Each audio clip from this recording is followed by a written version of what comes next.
In preparing for today, I found myself looking back, over 7 years to when I first addressed you as Director General.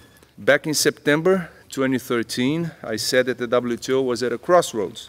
It's still at a crossroads, and I think it will continue to be for some time still. We needed to deliver agreements to bring this organization closer to the changing realities of the 21st century. The Trade Facilitation Agreement in Bali put the organization back on the map as a venue for global trade rulemaking. In Nairobi, 2015, we managed to harvest some important multilateral outcomes. Eliminating agricultural export subsidies and trade distortions they create had been a long-standing goal for many members. We expanded the Information Technology Agreement, reducing and eliminating tariffs on $1.3 trillion of new generation tech products. And it was clear that Doha issues could not simply be abandoned.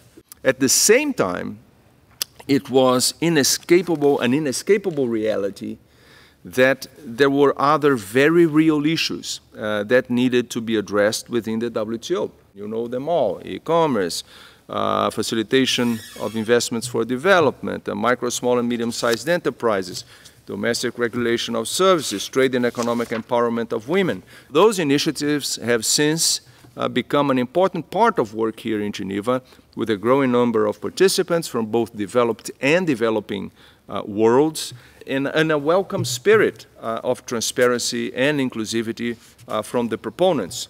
And delivering on both the multilateral front and the joint initiatives will be vital for the future of the system. I have no doubts about that. For the road ahead, MC12 will be a key landmark. I honestly had hoped to work with you to deliver precisely such outcomes this past June. But the postponement of the ministerial conference to next year, because of the pandemic, brought me to the conclusion that I needed to step down this summer. In light of the COVID-19 crisis, MC12 actually became even more important and critical, because it will be a key decision point for you to shape the direction of the post-COVID economy. So 23 years of my professional life have been intrinsically linked to this organization. And I have had many happy moments, I have to tell you, but also, like most of us, also my share of disappointments. But even in the lowest points, not once over those 23 years did I ever doubt the role that the system plays in improving people's lives around the world. Don't assume that the WTO has a future irrespective of what you do here.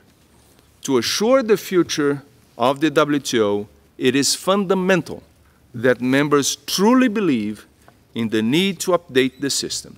The rules that we negotiated back in the 80s and that we signed into force in '94 are of course still very relevant and much needed.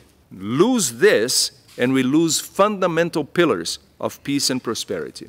And I wish the next Director General every success in addressing these and other challenges. I will be supportive of him or her, of you, of your efforts, and I will be a passionate advocate for the system, whatever the future takes me. I'm sure that this is not a farewell.